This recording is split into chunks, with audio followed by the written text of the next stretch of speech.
200 কোটি মুসলমান যদি একসাথে হয়ে বলতো, ওই অসভ্য ইসরায়েল, তোরা শুনে নে, ফিলিস্তিনের জমিন শুধুমাত্র ফিলিস্তিনের মুসলমানদের জন্য নয়, এটা আমাদের জন্য।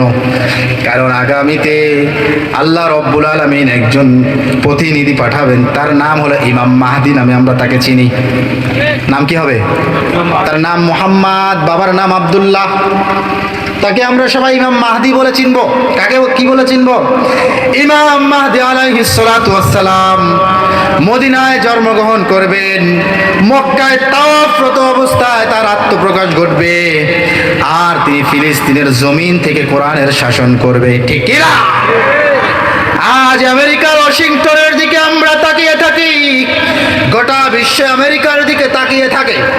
এমন একটা সময় আসবে, ইমাম মাহদি আলাইহিস সালাতু ওয়াস সালাম যখন এই পৃথিবীর বুকে আসবে, ফিলিস্তিন যে জায়গায় আজকে মানুষরা, মুসলমানরা নির্যাতিত হচ্ছে, সেই জায়গা থেকে আগামীর ভবিষ্যৎ, আগামীর পৃথিবী কোরআনের আইন দিকে সেই জায়গা থেকে শাসন হবে। বলেন সুবহানাল্লাহ। অতএব ওই ফিলিস্তিনের জমিন শুধুমাত্র ফিলিস্তিনের মুসলমানদের জন্য নয়, আমাদের জন্য। ঠিকই না? আজ 57টি দেশের মুসলমান, 200 কোটি মুসলমান যদি এক হয়ে বলতো, এ অসভ্য ইসরায়েল, তোরা শুনে নে, যদি ফিলিস্তিনের দিকে যদি একটা মাত্র গুলি ছোড়া হয়, আমরা এই 57টা রাষ্ট্র তোদের দিকে ঝাঁপিয়ে পড়ব। অসভ্য ইসরায়েলরা হাঁটু গেড়ে মুসলমানদের কাছে মাথা নত করতো। ঠিক কিনা? ইতিহাস আছে, ইতিহাস আছে। এই অসভ্য ইসরায়েল, এরা তো ভাড়াটিয়া। ফিলিস্তিন তাদেরকে জায়গা দিয়েছে অসহায় ভেবে, মুসলমানদের কাছে হাঁটু গেড়ে বসে থাকতো। আজ মুসলমানদের মধ্যে ঐক্যবদ্ধতা নাই, যাকাত দেওয়ার প্রচলন নাই, অর্থনৈতিকভাবে স্বাবলম্বী নাই। আজ যেখানে তাদের হাঁটু গেড়ে মুসলমানদের সামনে বসে থাকার কথা, সেই জায়গায় আজকে তারা মাথা উঁচু করে মুসলমানদের মাথা তাদের কদমে ফেলে দিচ্ছে। ঠিক কি না? এজন্য আল্লাহর নবী সাল্লাল্লাহু আলাইহি ওয়াসাল্লাম বলেছেন, যাকাত যখন কোনো মানুষ দেওয়া বন্ধ করে দিবে, আল্লাহ রব্বুল আলামিন তখন ওই মানুষদের উপরে গজব নাজিল করে দিবে। এরপরে আল্লাহ নবী সাল্লাল্লাহু আলাইহি ওয়াসাল্লাম আরো বলেছে, ওয়ালাম ইয়াকুদু আহদাল্লাহি ওয়া আহদা রাসূলিহি ইল্লা সাল্লাল্লাহু আলাইহিম। আল্লাহর নবী সাল্লাল্লাহু আলাইহি ওয়াসাল্লাম বলেছে, আল্লাহর রাসূলের সঙ্গে যা কিছু ওয়াদা করে আমরা পৃথিবীতে আসছি, ওয়াদাগুলো যখন ভেঙে তার বিপরীত কাজ করব, আল্লাহ রব্বুল আলামিন তখন আমার বান্দাদের উপরে গজব নাজিল করে দেবে। আমরা ওয়াদা করে আসছিলাম এই জমিনের মধ্যে আল্লাহর ইবাদত করব, আল্লাহর আইন বাস্তবায়ন করব, আল্লাহর হুকুম বাস্তবায়ন করব। আল্লাহর হুকুম বাস্তবায়ন করতে যায়, যদি আল্লাহর হুকুম প্রতিষ্ঠিত করতে যেয়ে যদি ওসমান হাদির মতো করে আমাদেরকে জীবন দিতে হয়, শহীদ হতে হয়, তাও আমরা হতে রাজি আছি। আল্লাহর কাছে আমাদের ওয়াদা ছিল তার হুকুম পালন করব। আল্লাহর নবী সাল্লাল্লাহু আলাইহি ওয়াসাল্লাম বলেছে, যখন আল্লাহ আর আল্লাহর রাসূলের সঙ্গে ওয়াদা করা বিষয়গুলো ছেড়ে দিয়ে তার বিপরীত কাজ করতে থাকবে, আল্লাহ রব্বুল আলামিন, আল্লাহ তাআলা তার বান্দাদের উপরে তখন গজব নাজিল করে দেবে।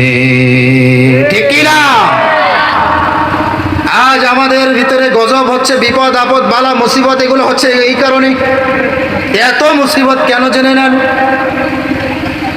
আল্লাহ নবী সাল্লাল্লাহু আলাইহি ওয়াসাল্লাম এরপরে বলছে, ওয়ামা আলাম তাহকুম আইম্মাতুহুম বিকিতাবিল্লাহ।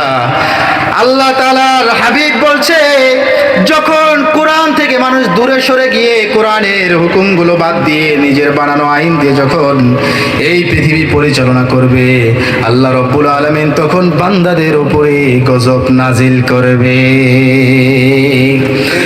আল্লাহর কাছে দোয়া করি, আল্লাহ ওসমান হাদির মতো একজন যোগ্য লোককে রাষ্ট্রের সেই মেন চেয়ারে বসিয়ে দাও। বলেন আমিন। আল্লাহর নবী সাল্লাল্লাহু আলাইহি ওয়াসাল্লাম বলেন, যখন এমনটি হবে, ওয়া কানা যাঈমুল কওমি আরজালাহুম, সমাজের যোগ্য ব্যক্তিরা যোগ্য চেয়ারে না বসে যখন অযোগ্য ব্যক্তিদেরকে চেয়ারে বসিয়ে দেওয়া হবে, আল্লাহ রব্বুল আলামিন তখন বান্দাদের উপরে গজব নাজিল করে দিবে। কি অবস্থা! 54 বছর হয়ে গিয়েছে, 54 বছর হয়ে গিয়েছে আমাদের এদেশ স্বাধীন হয়েছে। 2024 সালেও আমরা দেখলাম আমাদের এদেশকে দ্বিতীয়ভাবে অন্য এক সিস্টেমে স্বাধীন হয়েছে, ঠিক কিনা? স্বাধীনতার গল্প শুনেছি 71 সালের, আবার স্বাধীনতা দেখেছি 24 সালেও। এই 24 সালে এই এত 54 বছরের এই ইতিহাসে কত কিছুই দেখলাম, কোরআন আজও দেখলাম না। যারা কোরআনের পক্ষে কথা বলে, ওসমান হাদির মতো যারা বলিষ্ঠ কণ্ঠে কথা বলে, এই সমস্ত মানুষদেরকে এই স্বাধীন দেশের মধ্যে থেকেও এই সমস্ত মানুষদেরকে বুলেট মেরে তাদেরকে দুনিয়া থেকে হটায় দেওয়া হয়। যোগ্য চেয়ারে তাদেরকে না বসিয়ে অযোগ্য ব্যক্তিরা সেই চেয়ারে নিয়ে ঠিক কিনা? সাল্লাল্লাহু আলাইহি ওয়াসাল্লাম বলেছেন এখন যোগ্য মানুষগুলাকে চেয়ার থেকে অযোগ্য ব্যক্তিগুলো চেয়ার নিয়ে কারাকারি করবে, আল্লাহ তাআলা গজব নাজিল করবেন। ওসমান হাদির ভিতরে এমন একটা গুণ দেখতে পেরেছি, মসজিদে তিনি যদি এই রাষ্ট্রের ভালো কোনো পদে থাকতে পারতেন, তার যোগ্যতাটা এমন ছিল মসজিদের মেম্বরে বসে তিনি খুতবা দিতে পারবেন। কারণ আমরা দেখেছি তাকে নামাজ পড়াইতে মসজিদের দেওয়ার যোগ্যতা তার ছিল, নামাজে দাঁড়িয়ে শুদ্ধ নামাজ পড়ানোর যোগ্যতা ছিল, পথে গিয়ে বলিষ্ঠ কণ্ঠে বাতিলদের কথা বলার বিপক্ষে কথা বলা। আর যারা ইসলামের পক্ষে কথা বলে, ইসলাম যারাই কথা বলে তাদেরকে দুনিয়া থেকে বিদায় করে দেওয়া হয়, ঠিক কিনা?